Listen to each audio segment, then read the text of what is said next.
Back here tomorrow night. So she says she looks at 40 Wall Street, the Trump building, quote, each and every day.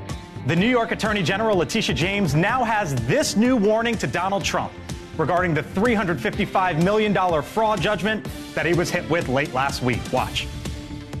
If he does not have funds to pay off the judgment, then we will seek judgment enforcement mechanisms in court, and we will ask the judge to seize his assets. To seize his assets, potentially. So what about that concept of potentially seizing the assets of a person who was found liable for fraud when that person is also a former president of the United States and the likely Republican nominee for president? Come on in. I'm Blake Berman. This is The Hill on NewsNation.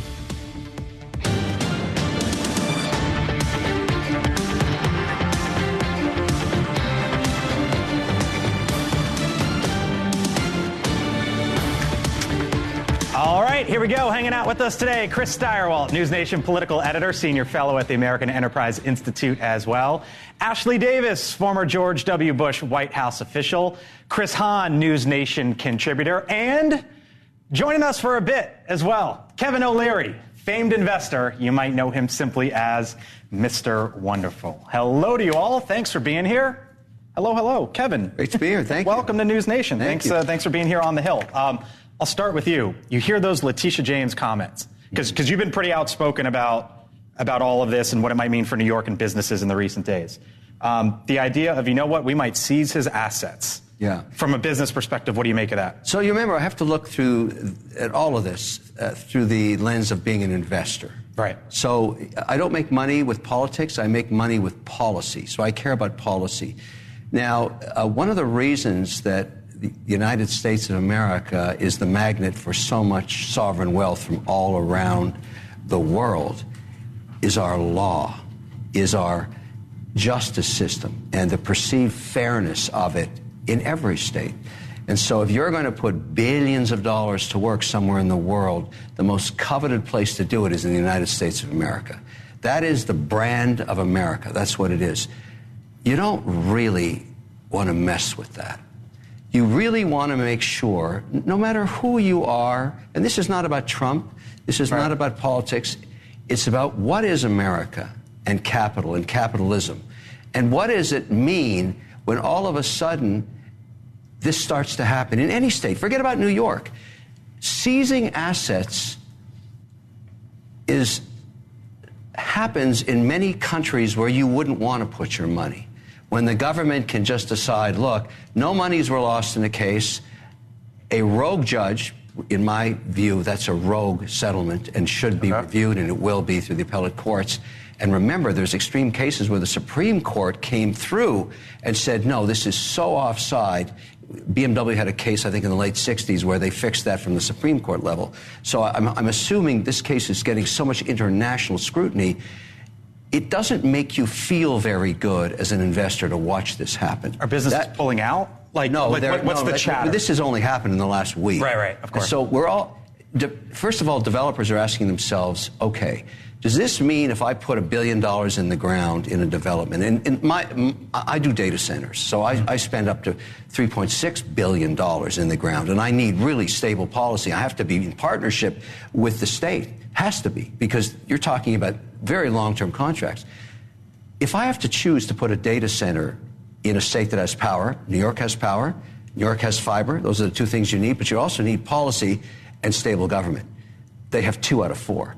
So I go to other states now. I don't take the risk, but the great people of New York, and I have to say that because one of my kids lives there. I go to New York City all the time. Don't you think they're asking themselves, what's happening to us? What's going on here, regardless of your politics? I mean, I'm not the only person putting up my hand saying, wow, this is really starting to get crazy. Here was Letitia James when asked, about the idea of maybe some businesses are going to start pulling out. Here's what she said. Watch. And last I checked, tourism is up and Wall Street is doing just fine. Wall Street's doing just fine, Kevin. She says essentially there's going to be no consequences from all of this. No, listen, I always support leadership, and I believe in the electoral process and what we do. I would just, as if I were living in New York and I was paying taxes in New York, because taxes are very uncompetitive in New York. That's not me. That's everybody. That's why thousands of people move to Texas and Florida and Tennessee. That's just happening anyway. It's nothing to do with me. But I would ask myself, have I hired the best management I can get for my state? Because I have to live here after these politicians are gone. Maybe I want to review the managers, because I think the management of New York, the city and the state, are not the best that people could hire. And that's a policy guy. I would hire better managers. So what about the politics of this, Chris? First of all, I love you, but I'm going to attack you now. A lot of people's grandparents in 1978, 79, 80 were saying the exact same thing you were doing, and they stopped investing in New York, and now they're living in some poor retirement community down in Florida because they should have bought condos and commercial real estate in New York. Not so because poor New York anymore. New York is a great state to be and do business in. And in case you don't know, Kevin, he was a former aide to Chuck Schumer. Go on, I'm sorry. So second, look, this didn't have to go down this way. Trump could have settled this a long time ago for a much smaller fee. His attorneys could have been more competent in court and maybe checked the jury box on there so they had a jury trial. And maybe they could have controlled their client and had him behave in court. Yeah, I think that this might get pared down a little bit at the appellate division, but I don't think it was unfair. And if we're going to talk about the rule of law being important to investors in the United States, it's got to apply equally to everyone. So what about, like, as a Nikki Haley supporter? Yes. And I just wonder if as Letitia James says those things and raises these possibilities, Donald Trump eventually becomes the nominee. You say, wait a minute, like, I don't like those things, and Haley supporters like yourself start to rally around him? Oh, well, no. I mean, listen, all of the Haley supporters are still Republicans, so even though we've been friends with Haley for a while, Chris, yes, it doesn't matter. We're still Republicans, we're still going to support the Republican. That's right, we are. But I do think the more that Letitia James says stuff like that, the more it helps Donald Trump. I mean, this is just like free advertising for him. And Chris, we've talked about this many times. Well, Mr. O'Leary, I have a proposal for a product. And the proposal is a presidential nominee from a major party who is under 70 years old, is not facing multiple indictments, or has not been found by the Justice Department to be a well-meaning elderly person with a poor memory. We have a problem, right? Which is that whenever either of these candidates is in the news, voters go, oh, gosh, right? Now, the New York... you were the one who called it a loser state, right? And California. Well, there's other ones, too. And that's I was going to say, and the list is longer, right? The list is longer because, just as you said, as it relates to tax policy, as it relates to demographic trends, as it relates to everything else, it's like you tip the United States up and you've seen basically people who can move, young people, dynamic people, people with jobs, people who can get hired, have moved where? They've moved south and they've moved west. And we've seen Texas, Utah, Arizona, Florida. I went to Florida for a minute. You went to Florida Nashville for a minute. right now. What's happening there? You can't even get a hotel room there. It's hot chicken. Oh, my goodness. It's the fastest growing city in America, and it's got fantastic policy. Tennessee is a winner state. I'm not saying that people are losers. I'm saying their managers are weak managers and have rendered their states less competitive in the loser category. And the people were so mad about Donald Trump because he was a hometown boy. He was their guy. And so that's how Alvin Bragg got elected, running, promising to prosecute Donald Trump. That's how Letitia James got elected, promising that she would go after Donald Trump. So this is giving the mob what the mob wants. But she's done a hell of a good job. But I ask everybody at our table right now, is New York today a better place to do business than it was 10 days ago? Or a little bit more risky, just a little bit Can you more risky? Can you honestly say? Yeah, and getting better all the time. Nobody has won betting against New York. I would encourage you to invest heavily in New York. I'm here to pitch you on a couple of commercial office buildings that are really in dire straits right now that probably should be converted to condos because people are still moving to New York City. If I invest in them, will someone seize them from me? Am I next? No. No, look. Again, the legal system works when people want to have goodwill towards it. And frankly, I don't think Trump wanted this to go down any other way. Got it exactly the way he wanted it. He wanted to be a martyr for political purposes. I don't think he expected the judgment to be this large. I don't think anybody did. But he wanted this to be a freak show, and that's what he got. So you don't think it has any impact? In fact, today, people are saying, let's go to New York because it's much safer because they seize assets. No. Look. I read your comments on this. You cannot separate Trump from what happened in this trial. Well, Trump made this happen the way he wanted it to happen. Again, I don't think he expected the judgment to be this large, but he wanted the sideshow. He wanted the freak show. He could have settled this years ago for a small fraction of what he doesn't think it should have been brought to begin with. Well, these are hardly ever brought because people settle them when they get caught with things like this. So that law has never been used in this way in 75 years. Never. We've never had a defendant who thought he was above the law like this man. So I'm just saying this is not about Trump. It's about New York. And I think people should think about that. All right. So let's talk about President Biden, other side of the aisle for a second. He is now canceling another $1.2 billion in student debt for more than 150,000 borrowers all across the country. In total now, the Biden administration has now forgiven, you see the number there, $138 billion for nearly 4 million borrowers. That is, since the Supreme Court struck down his original plan. The president says he is proud of what's been done, and he is not finished yet. I'm proud to have been able to give borrowers like so many of you the relief you earned. I promise you I'm never going to stop fighting for hardworking American families. President Biden in California. Kevin, you've been critical of this concept. I know not the person per se here, but the concept. Why?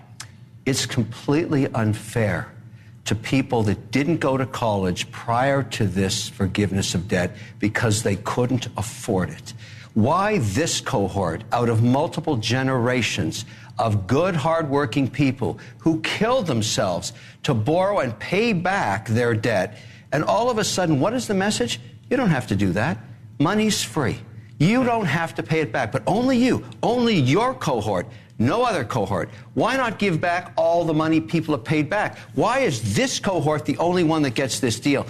How unfair is that? What kind of a message is that? I'm 100% against this. Okay.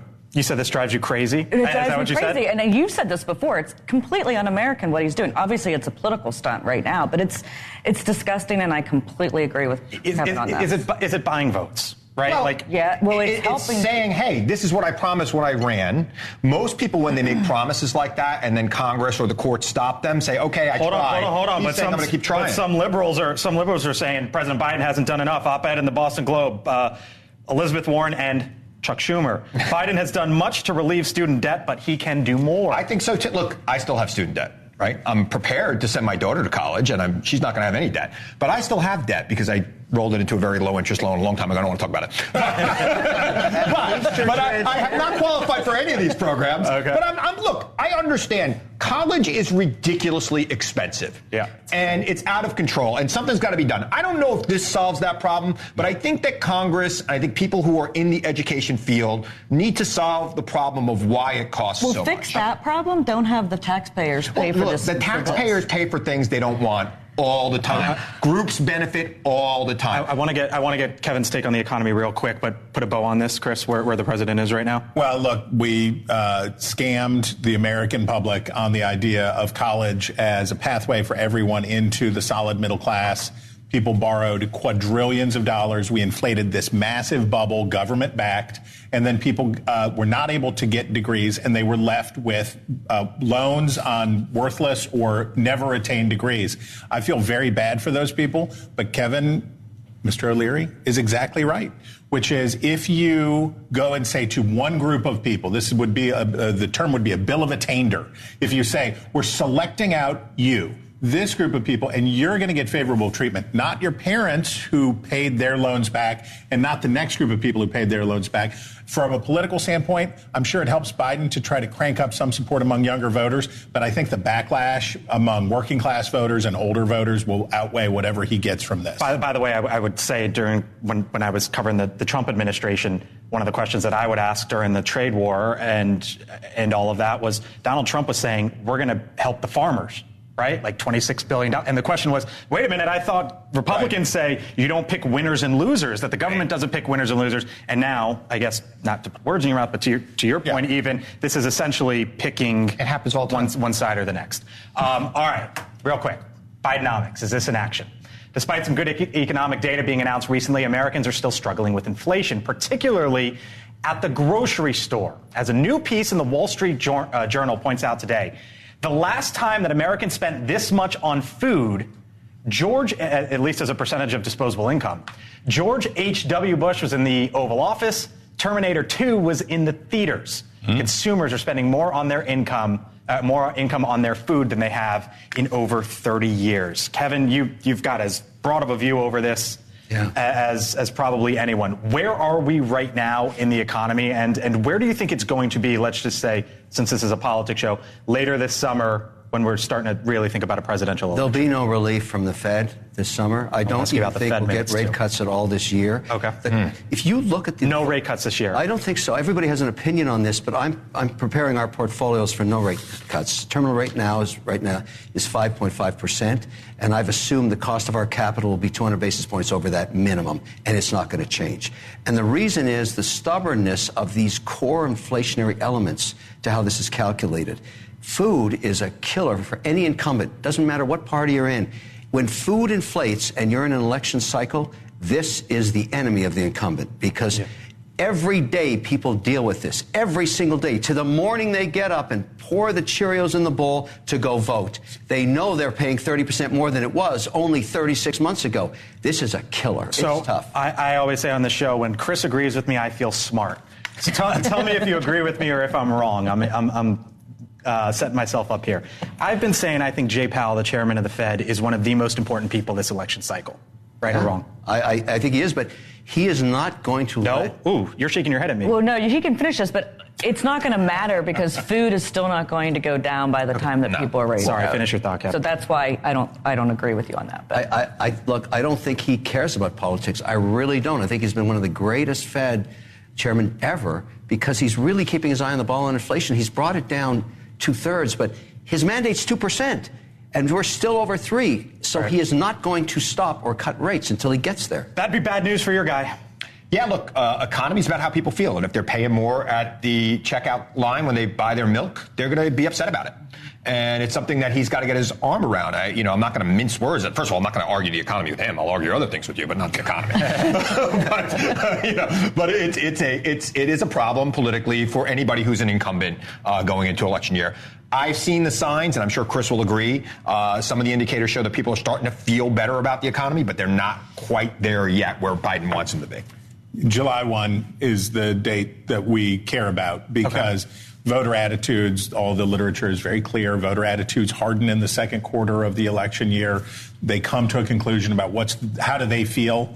And you're right that there are positive indicators in consumer confidence and in other places.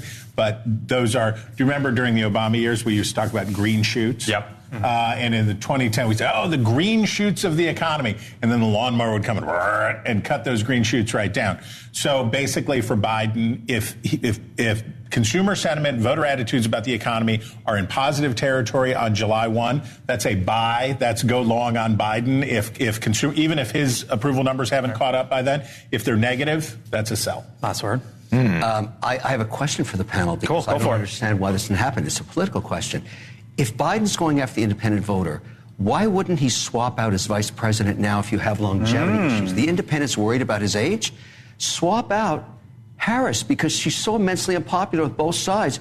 Get a new VP and say, look, don't worry about my age. Don't worry about my cognitive skills because you've got a backup here that you like if you're an independent. Who is that? Well, isn't there one? Can't they find one? So the famous Abraham Lincoln quote, they tell me that I should get anybody to replace my general, but what I need is somebody. Right. And there isn't a somebody that he could swap in. And also the fact that she is the first ever woman of color to be vice president. There's you can find another woman of color that people like. Well, I mean, I could make Mr. Wonderful. Yeah. Nobody votes for vice president. I know. Ever. In this case, nobody goes in this case, you're worried about who I agree. president. Yeah. I don't. You agree with who, Ashley? You agree with who?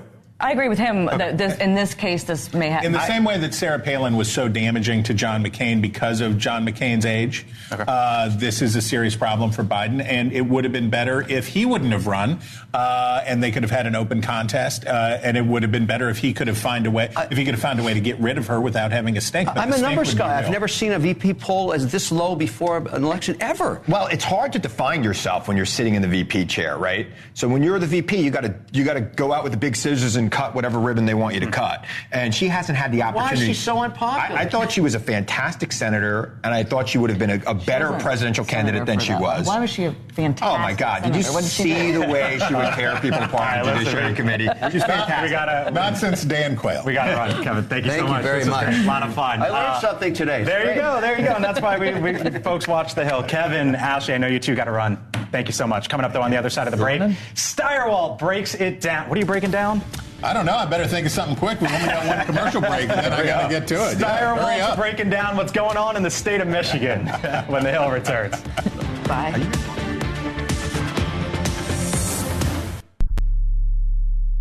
All right, welcome back to The Hill. A critical swing state primary is on the horizon, the state of Michigan. But fresh polling from the battleground state says that President Biden still has his work cut out for him. So how bad might it be? Steyerwalt is here to break it all down. Chris. Oh, gosh. It frightens me every time, Blake. Every time they run the animation, I'm alarmed by my giant face. Michigan, shaped like a hand. So this is talk to the hand. Let's look at a new general election poll from Michigan conducted for our Nexstar family members at WLNS in Lansing, Michigan. It reveals big trouble for President Biden in his looming rematch with former President Donald Trump. That's 45% for Donald Trump, 41% for President Biden, with 14%, it's a lot undecided. Now, here are some polls for recent comparison, and you'll see right here that it's in line with what's going on. This is not an outlier. You can see that all the polls this year point in the same direction. So what's driving the Democratic doldrums? We know the answer is the same as in lots of other swing states where Biden is struggling. His age, inflation, immigration, and crime chief among them. But Michigan has an extra problem for the incumbent. 53% of all Michiganians support a ceasefire between Israel and Hamas. Now, that maybe isn't that shocking, but look at this. That includes 74% of Democrats and 64% of independents. And then look at this. Among ceasefire supporters, 57% back Biden, 27% back Trump, and 15% are undecided. So what? Biden is winning among the anti-war set, but not by nearly enough. That group is overwhelmingly Democratic and left of center. These folks are supposed to be his base. He needs to win 80% or so of them, not 57%. Part of what makes Michigan different is its unusual demographics. Muslims and Arab Americans don't constitute a significant voting bloc nationally.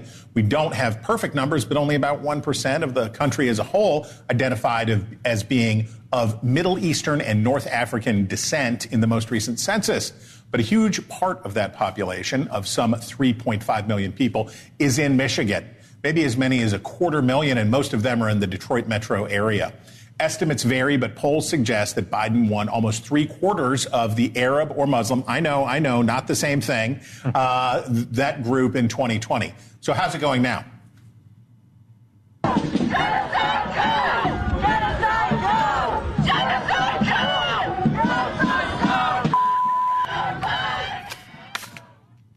So, not super, I guess is what I would say. Maybe not super. There aren't enough Arab voters in Michigan to doom Biden on their own, but combined with the significant population of young progressives in Metro Detroit and the college towns of East Lansing and Ann Arbor, it's a big problem for Democrats, even if they just stay home. The blue team won Michigan in 2020 by 154,181 votes. Republicans won it in 2016 by fewer than 11,000. It's the third largest swing state, and no Democrat has won the presidency without it since 1976. Michigan Democrats are feeling divided and dispirited, but Republicans seem all fired up for Trump. Even if Trump were to be convicted of a crime, the WLNS poll says the best Biden can manage is a tie. Womp womp. Trump, 44%, Biden, 44%, and 12% undecided. Yee. The good news for Biden and the Democrats is that Michigan Republicans are kind of a disaster, riven by bitter divisions and sectarian strife. They're even holding competing conventions this year. Not a super look. Nor do we know what percentage of those undecided voters will come home for Biden. But we don't have to wait until November to find out how Biden will do with his own party. On Tuesday, Biden will face Democratic voters in the state's primary. Certainly, he's in no danger of losing to pro-Israel, proudly Jewish, moderate challenger, Congressman Dean Phillips of Minnesota, his last remaining opponent. But he will face a blank space. Michigan allows primary voters to choose the option of uncommitted.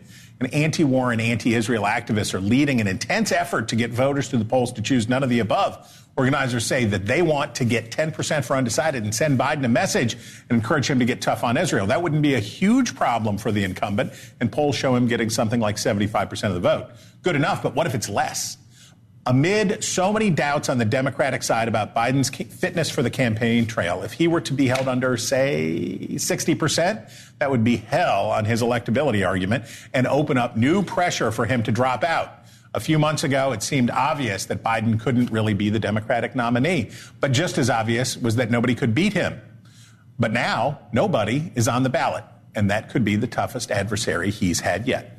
Steyerwalt breaks it down. I did it. Chris. Roma Daravi, hello, coming on in, former member of the communications team in the Trump White House. That's right. Thank you. Thanks for joining us. What do you make of what Chris just laid out? Problem for Biden in Michigan? Yeah, definitely a problem for Biden in Michigan. At least he's going there. Hillary Clinton did not. So one step in the right direction. But no, in seriousness, Biden has been weak on this since the beginning. He's not strong enough for the Muslim community. He's not strong enough for the Jewish community. He really does need to make a stance with this if he's going to have any sort of range that makes a difference for his polling and his votes come November. One thing that we're not really talking about is the fact that he's also losing the Democrat Jewish vote. That is a huge one for him, not in Michigan maybe, but in New York and California. That could affect statewide votes as well. So that's something to pay attention to. How worried are you? I'm worried about Michigan. I think the case is clear that you can lose 10% in Michigan and lose, right? And that's the one state where this issue will actually matter to Biden. And he's got to figure something out there. That said, I take exception to the electability argument as long as we don't apply it evenly. Trump is getting 50% of his party not voting for him in these early primaries right now. And nobody's talking about his electability. He's going to look. Nobody thinks Nikki Haley can win the Republican primary. She's going to get 35+% of the vote on Saturday, which shows that Republicans are tired of her. So, yeah, Biden definitely has a problem in Michigan. But it's the same problem Trump has around this country, too. The voters aren't happy with either right now. You're hanging around for the rest of the show. I would just note, no matter what happens in November in the state of Michigan, they're still national champions there. Still much more ahead here on the Hill. There is a major deal in the works that could potentially involve the credit card that you use every day. This is a big one. Discover, Capital One potentially merging. But now there are calls here in Washington to stop that deal. So if it were to go through, how about this question? What does it mean for your credit card points? We're asking the experts who would know. That is coming up here on the Hill. And why was President Biden's brother behind closed doors up on Capitol Hill? That's on the other side of the break.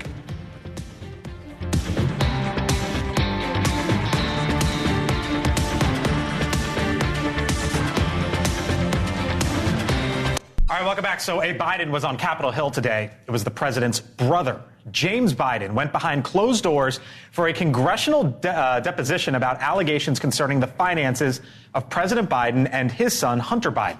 Republicans, as you know, are investigating whether the Biden family allegedly profited from Joe Biden's time in office. The White House, of course, and the president himself flatly deny it. James Biden, the president's brother, saying, quote, "I never asked my brother to take any official action on behalf of me, my business, or anyone else." All right, so Republicans have been pushing this for quite some time up on the Hill, and we just learned the other day that the star witness, Alexander Smirnov, has been charged for lying. And this is what prosecutors contend. Quote, Smirnov admitted that officials associated with Russian intelligence were involved in passing a story about Hunter Biden. Smirnov has been actively peddling new lies that could impact U.S. elections. Roma, How do you defend Republicans going forward when the star witness could have Vladimir Putin laughing right now?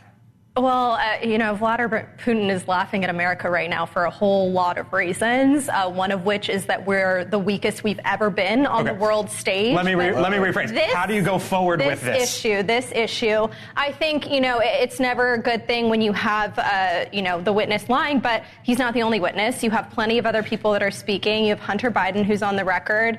Tony Bobulinski, next week. Tony Bobulinski has said that Joe Biden was involved in these business dealings. So someone here is lying. Look, I always thought Jim Jordan was an idiot. I didn't think he was a useful idiot. Republican who's been over. Useful idiot, which is what they call people who they use to disinformation people. And that's what Russia did to Jim Jordan and Jim Comer. This guy Smirnov, when this came out, they should have been like, we're done. We're wrapping it up. This was our star guy. They said this was the most cooperating witness we ever had. They are fools. They look foolish. They look like they're being used by our enemy. And they need to stop now. You can't. Look, they hate Biden so much, they were willing to listen to Russian disinformation. Well, they didn't know that at the time. And you really can't argue with the numbers either. There are dollars. We're following the money trail. So this guy might not be all full of truth and honesty, but you have to just follow the money. And the money doesn't look good for Joe Biden. Russian asset. So Chris, strip the names away from it. If it's just person A, person B, person C, and I tell you that the star witness could be compromised by Russia and has lied, you would say that's it, or not necessarily? We treat people who attain power differently. We should hold them to a higher standard, right? And make no mistake that what happened with the Biden family was corruption. When you sell influence, even if it's fake influence, even if what Hunter Biden was doing was a scam, even if he was scamming these dirtbags around the world, that he was doing it, that's corruption.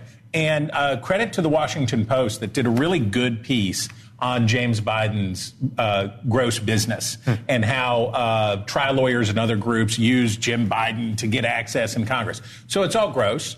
But it's also gross that Jared Kushner skated around the Middle East picking up $2 billion from investors after he used his position. So you could take it out the easy way. You could take it out the easy way, and you could say, oh, everybody's the worst, everybody's bad. But I think what we come back to again and again is the quest for truth and trying to find out is still worth the effort, even if it becomes political. All right, live look now at the GOP presidential hopeful Nikki Haley. She is campaigning in the state of South Carolina, of course.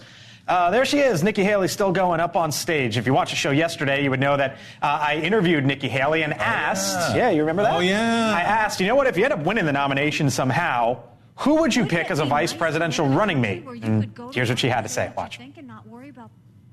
I haven't thought about who it would be for vice president. What I can tell you is the focus wouldn't be on race. It wouldn't be on gender. It wouldn't be on a certain state. It would be who would be the strongest partner to me. Okay, so after airing the interview, we asked and received comments. You know, we've got a newsletter. It's a thing, and we asked for your comments, questions. You got questions for the panel?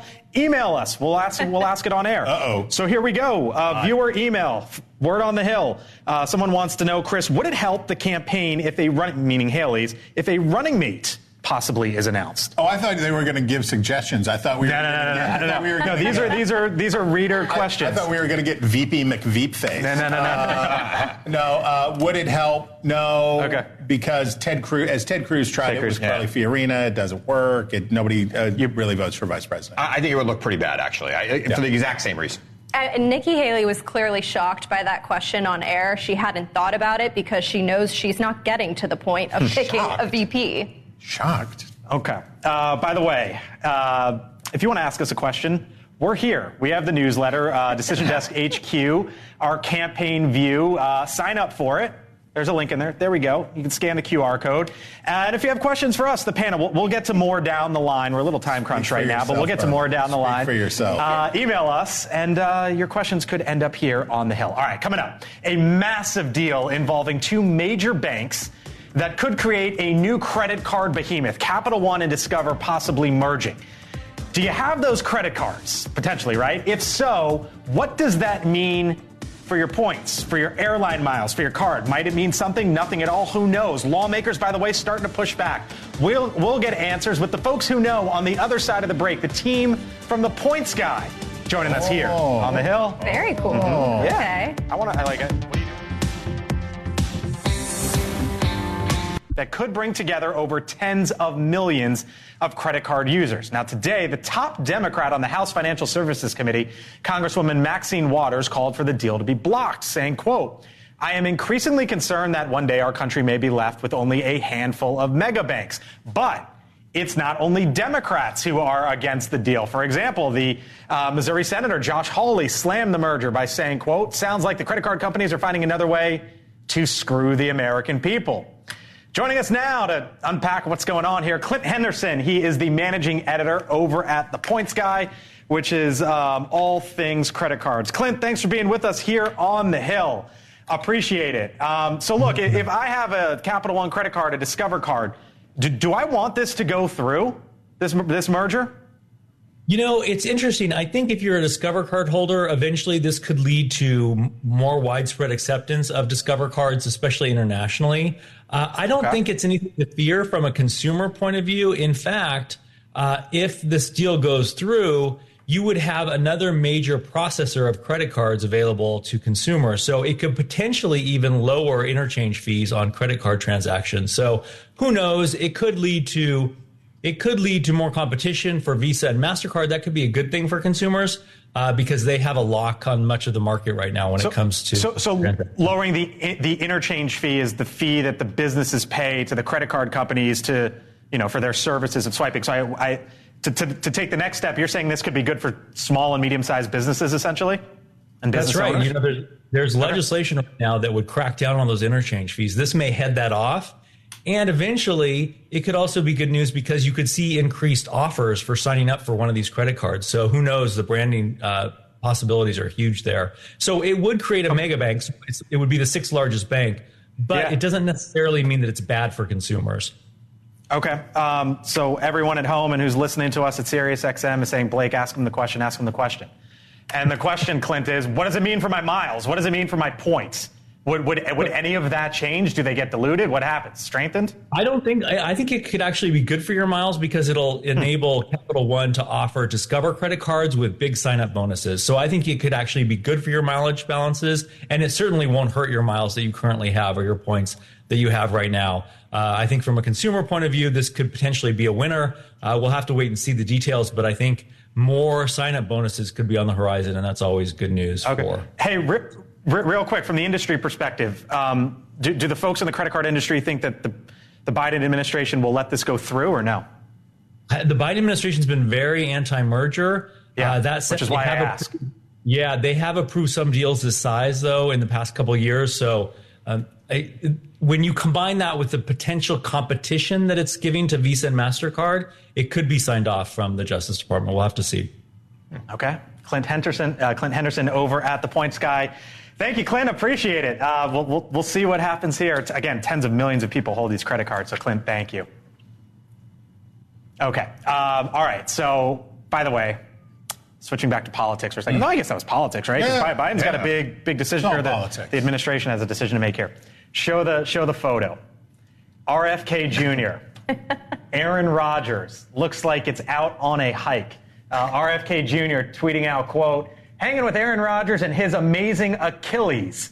By the way, we asked the RFK Jr.'s campaign, whose dogs are those? They're all RFK Jr.'s, in case you're wondering. But when you look at that image there, one of our favorite segments, what do you see? Well, first of all, he could hike up that mountain, but he couldn't play quarterback for the Jets this year. And I see two guys who I would not want coughing on me. That's what I see. Okay. Roma, what do you see? RFK, he's very strong. He's very fit, but not fit to be president. There you go. What's going on there? I see an astonishingly filthy Subaru parked just out of frame. Because nobody's going to tell me that RFK Jr. is not a Subaru driver. And look at those dogs, and you just know that car is filthy. Just the backseat is just covered with hair, matted. They're all three of his. Like we literally asked the campaign. We were like, whose dogs are those? And they told us. I can smell that car from here. Come on, are you kidding me? I wonder if there's anything behind those two and some support. Who knows? Jesse Ventura got elected governor of Minnesota. The former professional wrestler got elected governor of Minnesota. Donald Trump became president of the United States. Weird, wild, wacky, famous people sometimes get traction. I don't think RFK is ever going to be president. No. But he could be a lot of trouble for Donald Trump. Okay. All right. Still to come here from the Hill. New polling, speaking of RFK, shows where Donald Trump and Joe Biden stand in a possible rematch. And when you look at all five or five candidates, how the numbers shift and what it all means. Leland Vitter joins on the other side of the break. Stay with us. You're watching The Hill here on News Nation. Special guest Bill O'Reilly on Cuomo. If I'm interviewing Joe Biden, what do you think is going to happen? TV's liveliest, most honest debate. You're going to talk a lot and interrupt them. Tonight at 8, 7 Central, only on News Nation. All right, so before we say goodbye, here's a poll, I guess, that caught our eye. It comes from Quinnipiac University in a 5-person race. President Biden, here's the numbers. Holds a slight edge over Donald Trump, 38-37. But look to the middle and to the right of your screen there. RFK Jr., Cornel West, Jill Stein, add them all up, 21% of the vote, according to that Quinnipiac University poll, one of the best that there is. Leland Vitter, host of On Balance. Hello. Hello. There's a lot of ways to look at this, right? Like in the two-person. Including that it just absolutely doesn't matter. This far out? We're 7 months to November. Okay, so I guess 3 ways to look at it. 1, it doesn't matter. 2, when you put them head-to-head, it's Biden plus 4. But, I mean, what about 21%? Like that would be something we haven't seen in a very long time. If that holds, we haven't seen that since Ross Perot, right? And I think this goes to it. I was talking about something about this earlier. The disenchantment we feel and the anger that you and I have reported on when we travel America among voters is very similar to what people felt in 1992. The establishment now is effectively Donald Trump and Joe Biden rather than just George H.W. Bush. What's interesting is that the Bill Clinton character, the person who came in and sort of changed the conversation in American politics in 1992, came from nowhere, if you will, from a little town called Hope. We don't have that person in this race offering some kind of aspirational message.